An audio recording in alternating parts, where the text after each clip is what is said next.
McGowan is a ferryman from Telford. He's come all the way from a queue outside of Telford to be here, and he's got an extra special treat for us tonight because he's going to be talking about his collection of antique keys. John McGowan.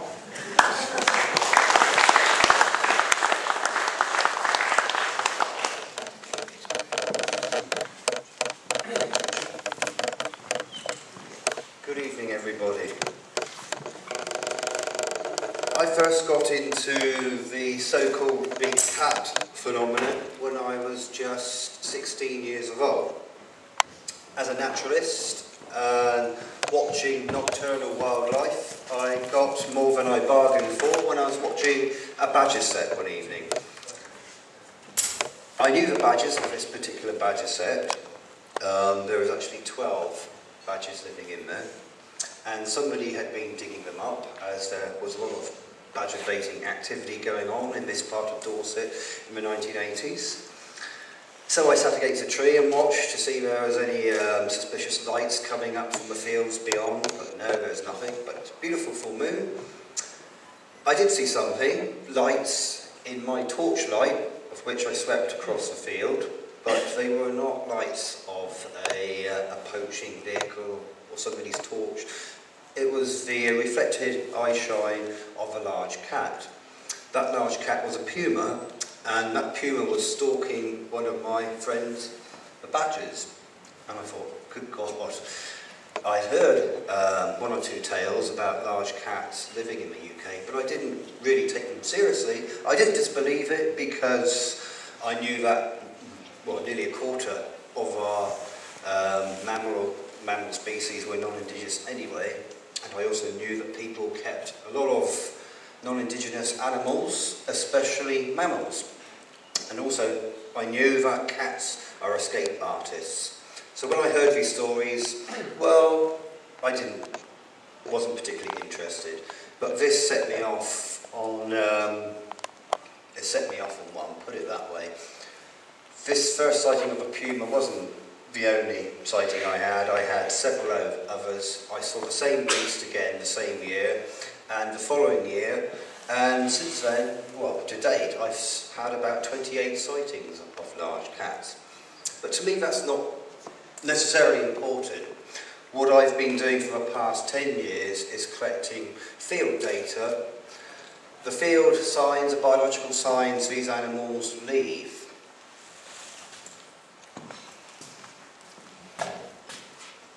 Is this the debris here? It is, isn't it?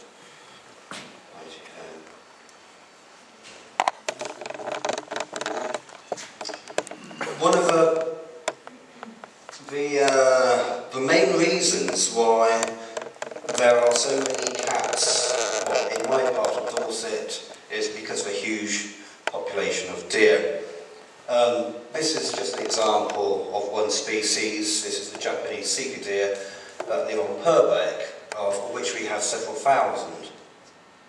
When I started watching these deer about 10 years ago, and especially during rutting times, I would often see signs of what I presumed were cats. I did see one or two cats, but I also found lots of footprints, lots of scats, and other bits and pieces, although not too much. But I thought I'd do an in-depth study of the animals, as well as not just sika deer, but the fallow deer in the New Forest, such as this, and the red deer in the New Forest, and of course the roe. There are many, many roe, not just in Dorset now, but throughout England. They were basically extinct, and they made a comeback, but in Dorset there's a stronghold there for a very long time. So there's a lot of wildlife in these areas, and I decided to pick several study areas. I looked at all the sightings people had made since the 1940s actually, and I pinpointed them all on a map, and I thought, well, why are people seeing all these alleged large cats in these areas? I looked at the descriptions of the animals, the sizes, the colours, everything, and I started to plot out another map, which I superimposed on that, and I started to realise that there were huge numbers of other wild animals in those areas, especially deer. In actual fact, the areas where there were more cats seen were areas of large biodiversity. So I started looking at these footprints of things I was looking at, which I was commonly finding either on sandy heath paths or woodland glades. They were always in areas which were used by deer. This is probably my first ever photograph of a leopard footprint. At the time I thought, well, certainly not dog, because I'd seen so many dogs before, used to keeping dogs, and I was used to looking at their footprints. And I know that a dog's footprint is totally different from a cat now, especially when you know that dogs' top toes are level, they usually have claws showing, their heel pad is bilobed rather than trilobed, and they're usually of a rectangular shape rather than a broad shape. This particular leopard, of which I knew later it was, I actually saw it was drinking from a lake. And I thought, well, golly, is there one? Is there two? Is there more? So I started looking at every footprint I found, every mammal footprint I would see along paths, edges of hedgerows, fences, wherever there was mud or sand, I got my eye into it and I looked at everything. And I started to find cat footprints quite regularly. This is a lynx footprint on the Dorset-Wiltshire border. This one is a bit poor there. It wasn't very far into the soil. This was on Portland. Another one on Portland. This is a possible puma spoor, where it looks a bit like leopard, but it's more likely to be puma. Now the way one can tell whether that is a cat or a dog or any other animal is to look at the toe arrangement on the right hand side. If you start from the bottom right and go up 1, 2, 3 and down 1, if you look at your own hand, it goes up 1, 2, 3 and then slightly down on the 4th digit. And that's exactly how a cat's footprint looks. Or at least most species of cats look like that. They're all very, very similar. And no claws. Although this isn't always the case, because some cats do habitually walk with their claws unsheathed, such as cheetah, for example. And occasionally, if you have a cat who's got damaged feet or has got arthritis, then it might also, more than often, unsheath its claws. Although as a general rule, most cats keep their claws in. They need to keep them sharp and ready for hunting. So basically, you don't look for claw marks, but you don't sort of like totally write it off if you happen to see a footprint with claw marks.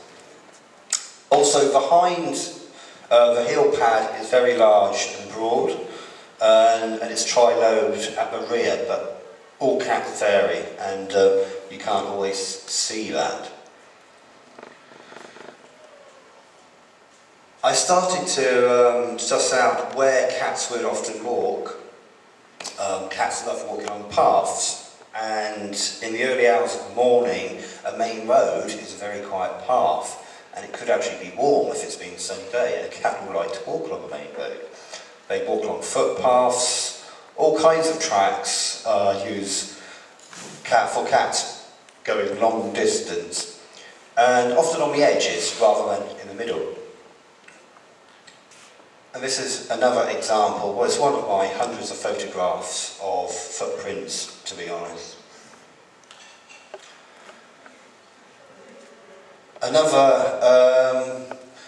Another thing cats do is they do what's called direct register. Different mammals walk in different ways, and a cat walking leisurely will place its hind feet in the print of its forefeet, and you get what looks like a double row of toes, just like that. That's a leopard. A male leopard has broader feet than a female. Again, this is in Dorset. Another one on Purbeck. This was in an area where there's lots of seeker deer, for example, and we could actually see where this particular leopard had been stalking the deer, and it had actually walked through some pretty deep mud, and we could see the marks where it had actually ambushed the deer on the other side of a rhododendron bush, and then later on we found a scat. I say we because I often take people out looking for these signs. And when people come out, they think, oh, we're not going to find signs of big cats, what a load of bunkum, but usually we do. And on this particular occasion, we did just that. Another thing I started looking at was droppings, because all animals leave signs of their whereabouts, and droppings are pretty easy to see. Now, a lot of people think that cats bury their droppings, but most of the time they actually don't. A female cat may bury her droppings if she doesn't want a male to know she's got cubs, for example. But most of the time, cats leave droppings as territorial signs. So they will leave feces like this way out in the open, often along paths, especially at junctions and crossroads, specifically for other cats to see. And I suss that out, so I walk along all these little forest and heathland paths, and I've got hundreds of scats, of which I believe are cat scats. I've got, if any of you have looked at my store in the other room, you'll see some dried scats though. A typical large cat scat though is possibly over 20 centimetres to 30 centimetres in length.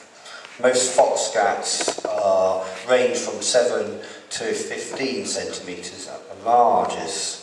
Most of my scats are very similar in size, between 25 and 30 centimetres. I can rule out dog, firstly because dog feces smell, we know that, and not many people feed their dogs on wild animals. When I look at these scats, they contain the hair of wild animals such as deer, badgers, fox, rabbit, rats, and so forth. Often a lot of wild bird feathers, such as heron, goose, curlew, things like that. So whatever these predators were, they were certainly feeding on wild animals. Not just any wild animals, but very shy and elusive wild animals that are hard to catch. So it meant that whatever animal was catching them had to be very elusive and very good at stalking and catching sharp-eyed prey. Which meant to me, the only animal that could do that was certainly cats. And so I'd start to collect a lot of these droppings, as well as photographing them, take them home, take hair from them. Now the hair was not just hair from their food remains, but it was often hair from the animals itself. And I realised that approximately 50% of the scats I were collecting and analysing contained hair from the animal that had made them. That's because cats are fastidious cleaners and they're constantly licking themselves. As you probably know if you've got domestic cats, they're always licking away, aren't they? And they either bring up fur balls or the hair is ingested along with their other food remains. So that was good because I could look at the hair and suss out at least whether it was canine or feline or other wild animals. I basically started to plot out a map of sightings within Dorset, and that was how it was about 2 years ago. Those are just the sightings related to me. There's several hundred sightings there, and I sussed out that only 1 in 10 sightings was ever reported. So I ended up having to go around to farmers, asking them whether they had seen big cats, or just asking anyone in general who lived in areas in which I knew cats lived, perhaps in a typical territory or something like that. And approximately 1 in 5 people had actually seen or heard or had something other to do with a large cat. Maybe some of their sheep had gone, or cattle had been mauled, or the chickens had gone, or maybe a farmer's wife had seen one, or something like that. So I started to build an even bigger picture of perhaps how many animals were actually out there. and it was actually mind-boggling. In South Dorset, there was certainly more sightings of big cats. In one area of about 6 kilometres squared, approximately every year there's at least 40 sightings of large cats. That's brown cats and black cats are the witness's description, which to me implies puma and leopard. I've come to that conclusion because I've looked at the hairs of these animals that I've collected from the droppings, and they do look certainly like leopard or puma hairs, which are very different from each other. Also, the footprints of leopards and puma are different as well. I was also collecting the remains of their prey, such as bones, of which I find all over the place, especially in deep cover. This is the remains of a Sika stag, for example. It's just the head. A lot of times when I collect these bones, it's not the whole skeleton. It's all moved about all over the place, because after a cat has eaten, other predators will come in, or scavengers will come in, such as foxes and badgers, and then they will move it all around, which leads some people to think that only foxes and badgers were probably capable of eating the carcass in the first place, which is totally wrong. In actual fact, foxes follow around some large cats, but then again they could also be eaten by them. This is one of my study areas of South Dorset, Purbeck. It's a typical hunting area of a female leopard. This female leopard is seen on many occasions. You may ask, why on earth haven't you got a photograph? Well, it's worth stating that biologists in other countries who study wild cats rarely actually see their subject. They collect the field data, they may put up trigger cameras, and they may only capture it once in every 7 or 8 years. This is an elusive animal. Yet saying that, in the UK we get approximately 2,500 reports that go for the BCIB. That is a lot of sightings, which means that there are a lot of cats out there. I'm not suggesting there's hundreds, but if that many sightings occur just in the UK, that certainly means that there are got to be over 100 large cats living wild. Another category of field signs I do is I collect hair. I've got about 150 samples of hair, some of which has been collected from barbed wire fences, others have been obtained from scat material, and sometimes I find little batches of hair like this out in the open. This was on a heathland site where I know there's both puma and leopard living, because I've seen both animals myself, so I know they're there. And I thought, well, cats sometimes fight with each other. And I often find little batches of hair. This hair here, though, I cannot suss out what animal it is. It's feline. It looks more like lynx, but it looks similar to puma as well, which is rather odd. The hair I get from leopards is definite leopard. There's no other thing it could be. This is one of the typical places where I would look for hair. This is a fence post on a remote piece of heathland on a tor. And I'd look on this fence post. If any of you have sharp eyes, you might be able to see in the middle left-hand side there are some black hairs sticking out. Righty-ho. Barbed wire fences like this, I often find hair. And what I do is I label them. This is genuine puma hair, for example. You look at the medulla, the inner structure of the hair, and this would be a genuine leopard hair, for example. And this is a medulla of a domestic dog. And then I look at my own hairs. They're not very good photographs, I'm sorry about that. And this one was a leopard, basically. John, I can't add up, sorry, it's 20. I thought it was a bit short. I'm sorry, mate. Doesn't matter. I didn't think I'd been here for that length of time. Okay, I'll slow down a bit. Right. Other things to look at regarding the behaviour of cats is their territorial markings. And cats scrape, they do good at scrapes, they deposit their urine and faeces in areas such as this, which is a sandy track.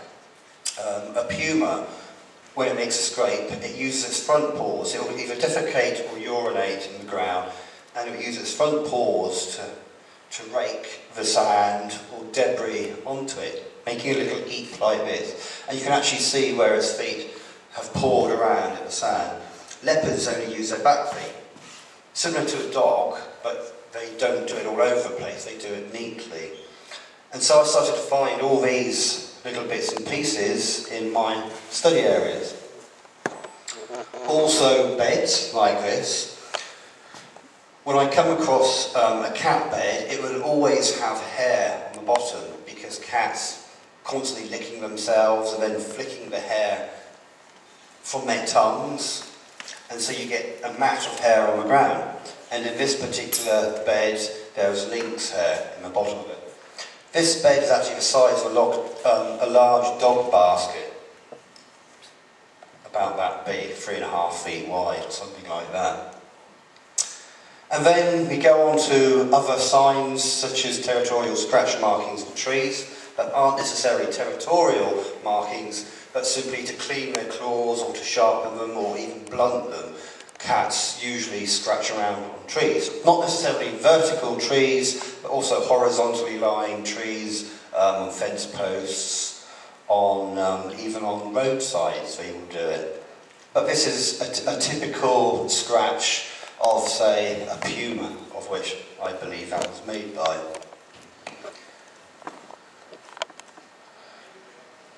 A lot of the bones I find have got typical cat teeth marks in it, such as this, where the top canine has pierced the bottom jaw. This is the bottom jaw of a Sika deer. And here's another couple there, with that tooth there, just to show you where it had slotted in. More scats. A lot of scats I find do. This particular animal had been lifted up. It was an adult Sika deer which can weigh up to 200 pounds. The animal was strong enough to lift it over and put it on its back to eat its underside. So only a cat is capable of doing that. And of course the whole carcass is stripped of flesh. And I believe at this particular scene there's more than one cat. I believe this was the product of a mother and at least one cub. I had seen 2 leopard cubs in a quarry beginning of last year, and this kill was just on the edge of a quarry, so I presumed that she was responsible for it. In actual fact, this very day, that particular day, I found 2 kills, both of which had been killed that very day. They were still dripping blood, basically. So the adult leopard had killed 2 deer. When I find a classic cat kill, the limbs have gone, usually, or at least 2 of the limbs are gone. Totally stripped of flesh, where you can see the rasping tongue of a cat has even cleaned out the vertebrae, so you get little tendrils of flesh, where you can actually see where the tongue has gone in and licked and licked and licked, because they have a lollipop syndrome, cats do, they love to lick. And it is like sandpaper, and it can strip bones clean of flesh. But not only that, but cats usually skin the animal as they eat it. If they work from the head down to the rear, as the flesh comes off, they will constantly pull the skin back. So eventually you get a skeleton with maybe a limb or 2 on it, but you will get a discarded skin at the end in that fashion. But more importantly, on the face, you can see a lot of markings. The incisor teeth of cats, when they hold a victim down, and a full facial hold makes a lot of scuffling on the top there, you may be able to see it there, and also where the canines have penetrated lower down, that can also be found. And typically when cats eat, it's very clean. They like to lick the flesh off the bottom jaw, and their carnassial teeth shear away the flesh, so you get very nice, neat sort of cutting areas. They don't make a mess. When dogs eat, they make a real mess, but most dogs that kill animals do not eat them anyway. They've got a master to go to and they're fed. This is a Sika hind that had a bent nose condition. I also found that a lot of the deer carcasses I were finding had some kind of condition, like broken legs, arthritic, or they had this bent nose condition, which made them more susceptible to being caught by a predator. So I then realised that predators were doing what nature intended, and that's taking out the weak and sick and old. That's just another view of it. Also, the leopard's teeth are very, very strong. Its jaws are very strong, and it can crunch up the back of the skull just like that. In actual fact, they sometimes eat the whole skull as well, and we find that in their droppings: teeth, hooves, those kinds of parts. This is another Sika hind killed again. If you look on the muzzle there, you can actually see the indentations left by the teeth as the animal held on to it to suffocate it. And I often find typical asphyxiation, eyes bulging and tongue hanging out, signs of being asphyxiated. More droppings. These droppings were right next to that particular kill, and I took hairs out which match up to leopard. There's another footprint there, and another one there. This animal was striding 3 meters at a pace, something what a dog can't do. It's a typical leopard-like footprint as well. This particular leopard left footprints all over an area of about 4 kilometres squared, and I believe that the animal didn't need to go further than that. So I was trying to suss out how large a territory a British big cat would have. In this particular area, the wildlife was so dense, it had plenty of cover, it had plenty of water, so it didn't actually need to go very far. This is where a leopard had followed a fox. A few yards away you can actually see where it ambushed the fox, and there's a pool of blood where it had been taken. And a few days later I found a scat quite close by, about half a mile away, containing whiskers on a fox, which I believed was from the very animal. More remains of deformed deer. You can see the antlers on the left there of the fallow buck. There's 2 skulls there, remains of them, and they've both been chomped up to nothing. And occasionally we see skeletons like this that aren't totally eaten, but the limbs are gone and all the flesh cleaned off. This was in the Weymouth area. This is a roebuck killed by asphyxiation, typical hallmarks of big cat kill and feeding. As you can see, half of it's disappeared. And the typical facial hold marks there made by the canine teeth.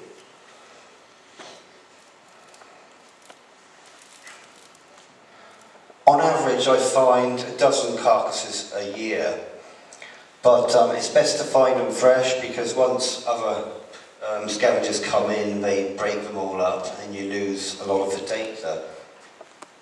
This particular Sika stag carcass fell from a tree. It was a gale force wind the night before, and the animal wasn't there then. But the next day I went down there to pick up a dead buzzard I had actually found that had probably succumbed by the wind. And this animal was underneath a tree. Had all the hallmarks of being eaten by a cat. And I can only presume it was a leopard, because the leopard is the only cat capable of taking large mammals up into the trees.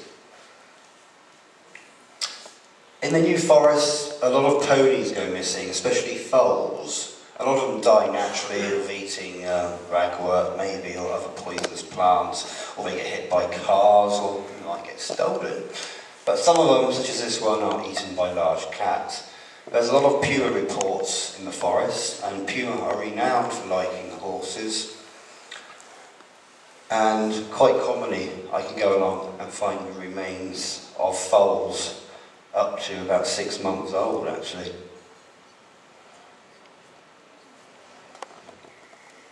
That's just the backbone there and the skin of the sika deer. Sika deer aren't native to the UK, they come from Japan. Roe are native, and so are red, and so are fallow.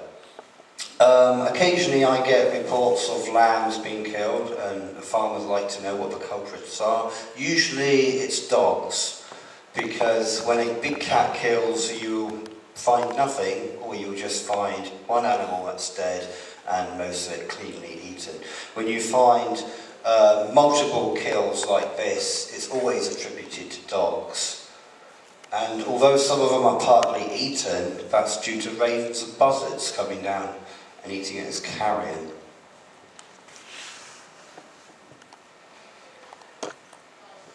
A lot of cat activities are on the edges of harbours, places where you get a lot of wild birds, especially wintering wildfowl.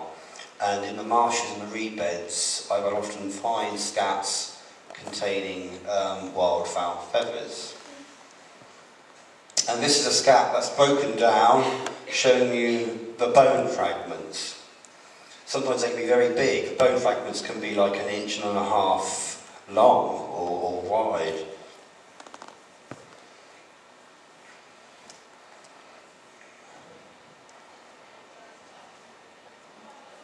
A lot of cat scats contain white areas, which is the calcified remains of the bones they've been eaten.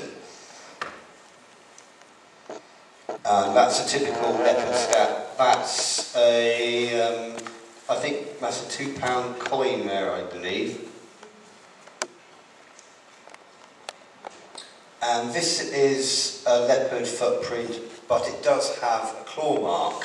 If you look at the second digit up there, but the claw mark is very thin. Unlike the broad claw of a dog, cat claws are very thin and knife-like. So when you do get them, they are very, very thin, just like that. And note the other toes haven't got any. So it may have had a problem with one of its claws. That's a canine tooth of a leopard going into a bone of a deer.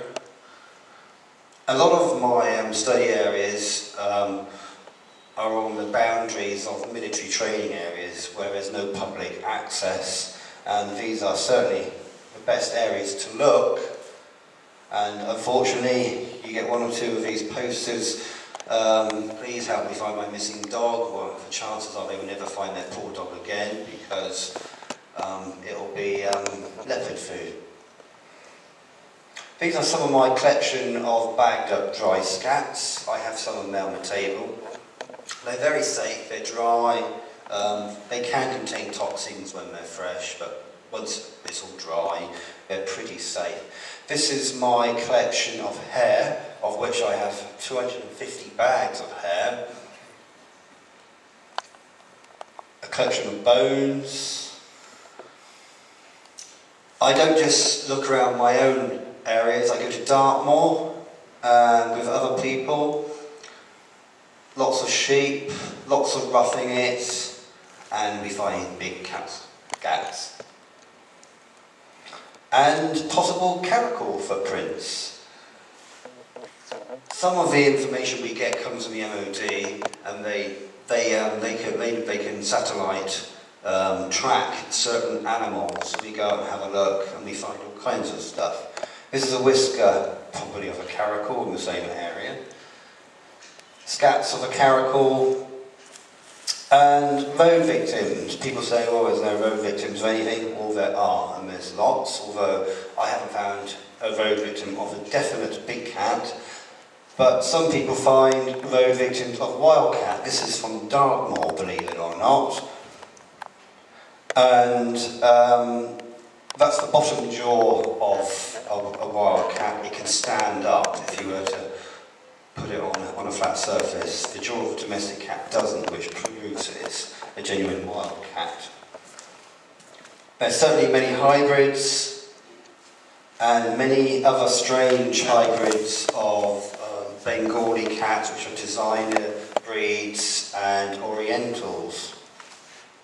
And the only photograph I have of what could have been a big cat killed on the road was this one, which I found in Wareham Forest. The animal was 7 feet long, it had a 4-foot tail, but it was scooped up by the military because it started to gain attention from passers-by. Quarries, excellent places. A roebuck wedged in a tree, eaten in big cat fashion. That's me near Derbyshire. Just a couple of weeks ago, I didn't find many cat signs, but I did find some sheep. Fantastic areas for cats in the Peak District, all those hills and woods and valleys and things like that.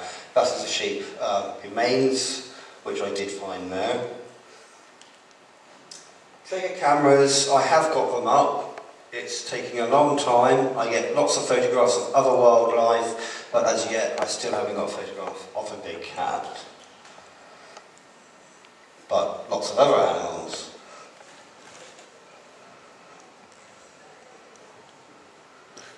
One thing I ask witnesses is sizes of their animals they see. So you use cardboard cutouts.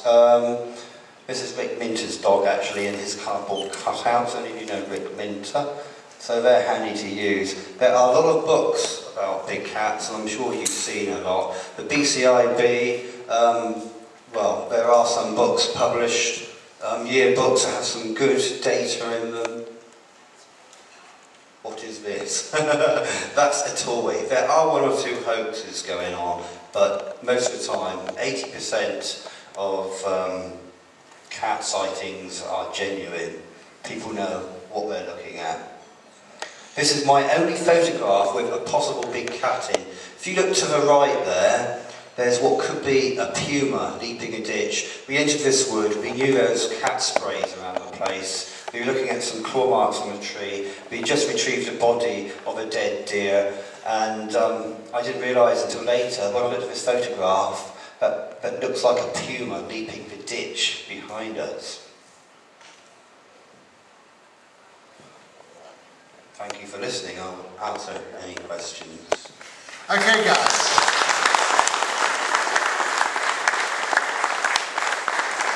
First of all, Jan, I do apologise for not being able to count on my fingers.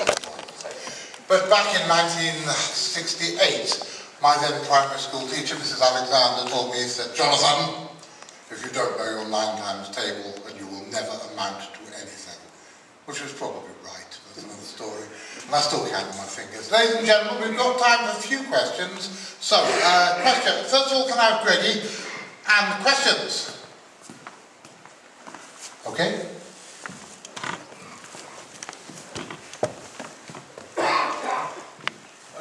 Just a couple of quick questions. With the links, do you think there's a possibility that they've been reintroduced on some kind of program? Link sightings only occurred in the last decade, basically, and I personally believe there was an unofficial reintroduction program. Right, and just the other quick one, I've always wondered, with the sightings of black cats, what's the possibility of them being melanistic black foxes being mistaken for cats? I'm sure there are the odd one or two, not just melanistic foxes, but other melanistic animals. But most of the time, I'm pretty sure that they will be cats, as lots of cats produce melanism, and it's not just leopards. You could even get black pumas, and jaguar are black, all kinds of cats are black. So I think most of the time they are black, whether they're domestic cats, part of the time, maybe, but they're usually leopards if people describe a large black cat. Right, so the reason I live in Dartmoor, And one Christmas we had what I thought was a large black cat crossing the paddock, but it was only when it crossed the path you realised it was a melanistic fox. Well, very unusual to see, but it's very rare to find melanistic foxes. Right. I've never actually seen one in my life. No, but that's what I mean. I wonder if they do occur. I wonder if because they're so rare, or yeah, are they more certainly one with a skinny tail with mange could easily be. Yeah. Okay.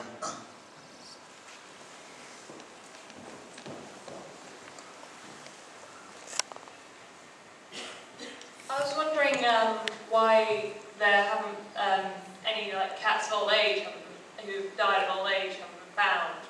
Sort of why not, or they just lived so long. So. No, they don't live that long at all.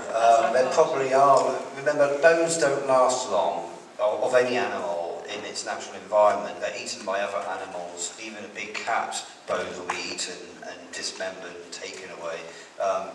Even insects eat bones. So if a skeleton of an animal isn't found within a year, the chances are it won't be. It will just rot into the ground, and fungus will take over and things like that. Also, cats need to die in thick cover. So unless you go rooting through a very thick jungle type cover, you will probably not find big cat bones unless it's been hit on the roadside and not been discovered by anybody. But I'm sure there have been some finds actually. Richard, we've got time for one more, but John has got his display over in the exhibition room. He'll be here all weekend, so he will be here all weekend, won't he, John? So, what do you mean? That's very right. Yeah. Have I ever threatened to throw out a speaker yet? Yes. Very nice tale. Forget about that. Richard. A friend of mine told me that about 15 years ago in Cornwall somebody saw a black puma-like cat, but with a very small head, and my friends suggested it could be like some sort of hybrid, or maybe it just had some sort of abnormality. Have you heard about hybrid cats in the West Country? And if so, why do you think people are doing that? I've heard possible hybrids all over the place, not just the UK, but other countries as well, where the big cat phenomenon occurs. And it is possible that cats can hybridise.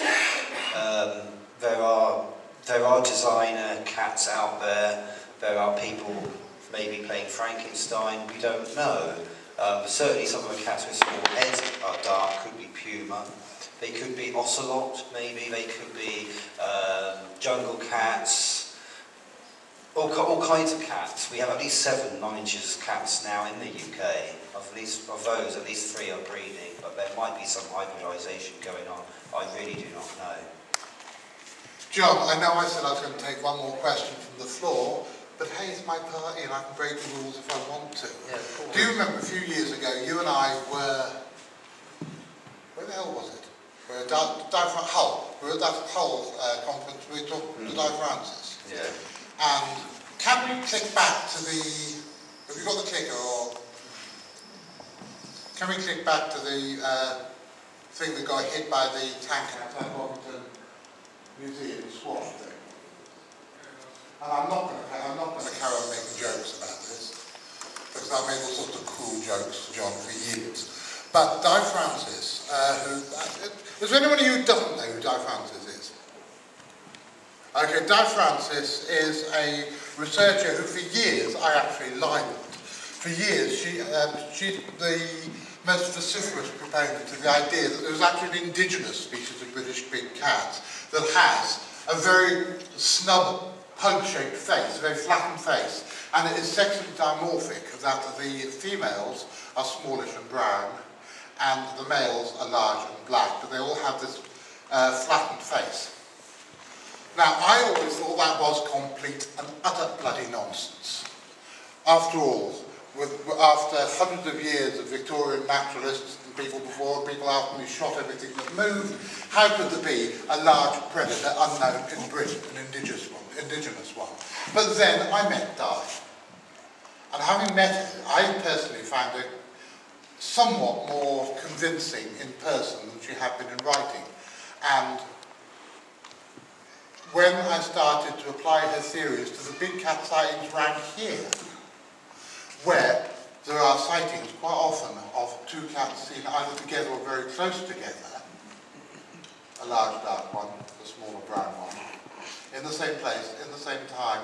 And for those of you who are local, and I can see at least a quarter of you people in here are locals, and these have been seen by Ashcroft Farm and up in Huddersfield Woods. We're not talking miles away. What do you think of those theories? Or leaving the cult of personality out, what do you think of the idea, or at least the possibility that could be an indigenous species of which big cat? I don't believe it, I'm afraid. I did, but how do you explain the big black ones and the smaller brown ones seen in the same places? I don't know, only time can tell. You're being really non-committal, John. He doesn't Do you know. realise you could be a Liberal politician? Could be, couldn't I? In other words, you come up and say an answer which actually says absolutely nothing. But no, forgive me for sort of taking the last question for myself, but that's something that I have to admit, after years of saying that's the most biggest load of bunkum out there, and I know that there are cryptozoologist friends and colleagues of mine in the audience who still think it's the biggest load of bunkum, I have to admit that I think one should at least not completely dismiss the theory out of hand. Anyway, I'm sorry to have come up and done my own bits, but this is all about sharing knowledge, and at the same time, a chance I ever get to actually ask John a question, because he's always rushing around doing one lot of things, so I'm rushing around doing the other lot of things, because he's a very busy man. My dear friend, Jonathan McGowan.